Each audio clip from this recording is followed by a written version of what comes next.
Donc on se rend bien compte qu'il y a deux grands aspects à la thalassothérapie. Une thalassothérapie médicale, hein, c'était la vocation première, comme nous l'a très bien expliqué Jean-Loup Ménochet, et une thalassothérapie qui dérive un petit peu maintenant, mais ça peut être aussi une bonne chose, vers le côté bien-être, loisir. Et c'est justement le thème des prochaines interventions, où on va voir qu'on peut avoir vraiment une thalasso orientée activité physique, hein, et notamment à base d'une activité qui s'appelle le stand-up paddle. Alors le stand-up paddle, c'est une activité assez révolutionnaire, qui a été popularisée au niveau international par Laird Hamilton, et qui en quelques années a explosé sur tous les plans d'eau, et pas seulement le bord de mer, sur les lacs, partout où il y a de l'eau, en fait, on peut faire du stand-up paddle. Et l'avantage, c'est que ça donne les sensations du surf, mais qu'on n'a pas besoin de vagues pour avoir ces sensations-là. Donc nous allons accueillir Fabienne Dortoli, si elle est dans la salle, voilà, qui va nous parler d'une cure de thalasso avec du stand-up paddle inclus. Donc bonjour Fabienne. Bonjour. En fait, donc, la cure de stand-up a été mise en place à Douarnenez l'an dernier. Donc c'est vrai que c'était un produit un peu nouveau et ils voulaient essayer de mettre en place en fait, une partie un peu physique et un peu différente je pense, des cures traditionnelles. Et voilà, donc du coup, ça a été mis en place l'an dernier. Donc l'an prochain, ça devrait être remis en place aussi. Donc on n'a pas beaucoup de recul par rapport à ça, mais pour nous, en fait, l'ancien directeur à qui on a mis ça en place, ça faisait vraiment partie de la thalasso, puisque c'est une activité qui se pratique en mer, où on est dans l'élément maritime, et on travaille l'équilibre, on travaille le gainage, on est en groupe, donc ça réunit vraiment tout ça, quoi. Donc pour ceux qui ne connaissent pas le stand-up paddle, peut-être revenir un petit peu là-dessus avant, quoi. Donc c'est une activité, une pratique qui se pratique depuis des millénaires dans les îles. Enfin voilà, pour remonter l'histoire, c'est assez compliqué, c'est vraiment ancestral. Après, ça a été remis au goût du jour il y a une dizaine d'années en fait à Hawaï, donc vraiment une pratique plus sportive, que ce soit sur le plat ou dans les vagues en surf, quoi. Et du coup, cette pratique se développe énormément. Elle est vraiment accessible pour tout le monde. C'est vraiment le moyen de s'amuser sur l'eau, autant sur le plat qu'en surf. Et donc voilà, donc du coup l'idée c'était de proposer ça en fait dans une cure pour varier un peu les plaisirs, quoi. Alors qu'est-ce que je peux vous dire de plus voilà, donc en fait les gens en fait font nous on l'a proposé en fait le matin, parce que en Bretagne on a souvent du vent l'après-midi, donc là on est sûr d'avoir un plan d'eau très calme, parce que dès qu'on a du vent, des vagues, du clapot, c'est très très difficile. Donc les gens faisaient l'activité le matin, et ensuite, après l'après-midi, ils avaient leurs soins. Donc l'an dernier, c'était sur une semaine, donc pendant 5 matinées, on faisait du stand-up. Et maintenant, en fait, ce qu'on a proposé, c'était des mini-cures. Donc 3 séances de stand-up par semaine, donc 3 matinées au maximum. Si vous voulez en faire qu'une, ils vous en faisaient qu'une. Si vous voulez en faire 3, ils en faisaient 3. Et je pense que c'est plus adapté. C'est vrai que 5 matinées, c'est quand même beaucoup. Ça peut faire peur aussi. Et donc voilà. Donc on voit qu'en fait, sur le stand-up, on travaille vraiment tout. C'est une activité qui est, moi je pense, qui est vraiment globale, et il n'y a pas de traumatisme en fait. On travaille vraiment tout.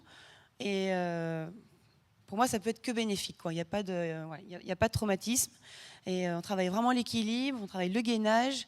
Et du coup, on prend vraiment conscience de son corps, quoi, parce qu'on n'est pas habitué à tenir debout sur une planche en équilibre, sur l'eau, ça bouge. Enfin bon, on a les planches adaptées, mais puis du coup, c'est rigolo aussi, c'est un petit jeu auquel on se prend.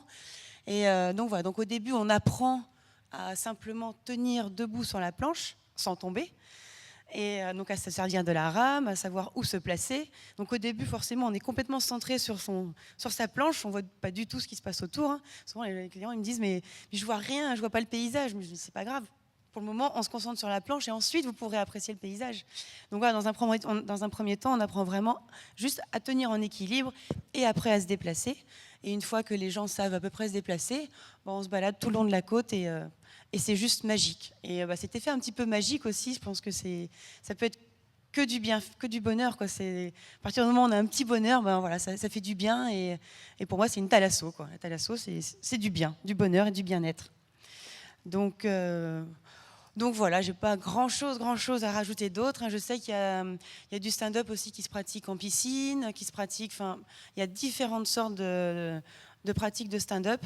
Et moi, je pense que pour la thalasso, elle est vraiment adaptée parce que c'est quelque chose qui est facile à faire, pas de traumatisme. On est dans l'eau et voilà, donc c'est que du bonheur.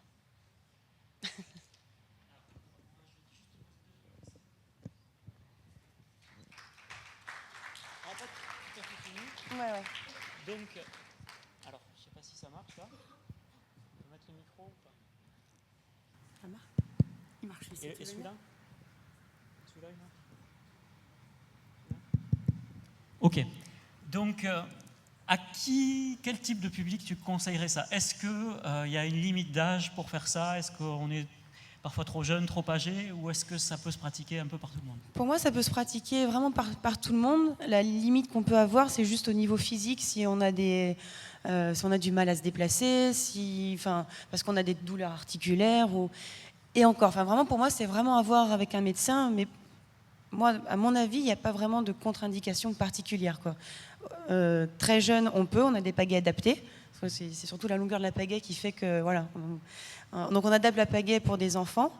À partir du moment où on a un minimum en fait de musculature, quoi. Bien sûr, un enfant de 3 ans, 4 ans, il ne pourra pas le faire, évidemment, quoi. Mais on va dire à partir de 10 ans, on peut très bien proposer ça à des enfants. Et après, quand on avance dans l'âge, c'est surtout voilà, la tonicité qu'on a, enfin la santé en fait qui va faire qu'on peut en faire ou pas, quoi.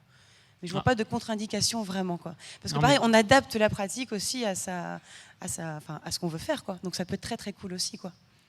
Ouais, mais tu as tout à fait raison parce que moi j'ai initié l'année dernière un de mes patients au stand-up paddle, qui était un patient de plus de 70 ans, parkinsonien, qui a découvert le stand-up paddle et ça lui a changé la vie. Depuis, il est tous les jours à Hendaye. Et donc, c'est vraiment la preuve que, quel que soit son âge, quel que soit son handicap, à condition que ce ne soit pas trop invalidant, le stand-up paddle, c'est quand même accessible. Alors, juste pour terminer, peut-être si tu avais 2-3 conseils pour des gens qui n'ont jamais fait de stand-up, qui ne sont jamais allés sur l'eau, qu'est-ce que tu leur dirais? 2-3 conseils pour comment tenir sur la planche? Bon, déjà, il ne faut pas avoir peur de l'eau quand même, parce qu'au début, on tombe quand même dans l'eau. Après, les conseils, c'est... pour tenir sur la planche, je veux dire. Pour tenir la pagaie. Pour tenir la pagaie, déjà, faut bien se concentrer, faut souffler. Ça, encore une fois, la respiration, c'est à la base de tellement de choses, mais on y revient encore. Donc, ne pas stresser et bien souffler.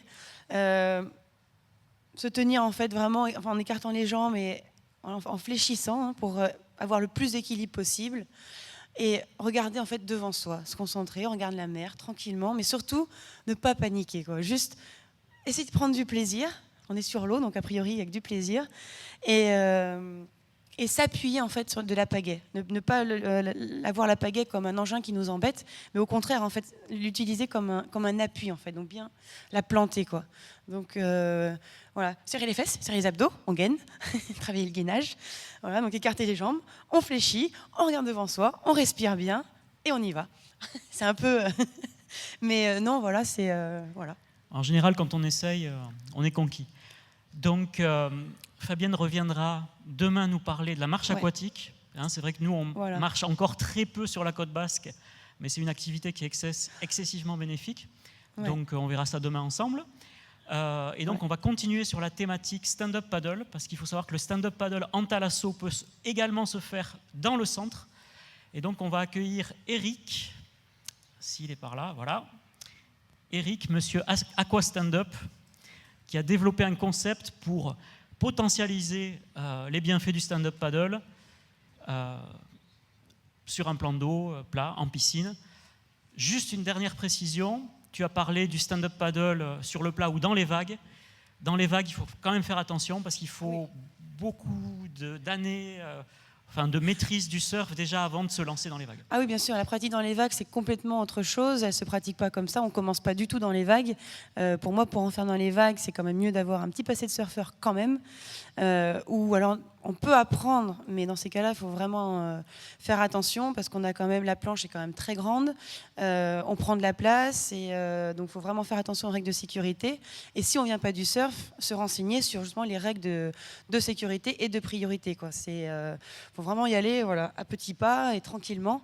Faut pas arriver en terrain conquis. Voilà, tac, moi je vais faire du surf, quoi. Non, non, au contraire, faut faire vraiment attention. Et de toute façon, avant, il faut vraiment passer par un apprentissage sur le plat avant d'en faire sur les vagues, quoi.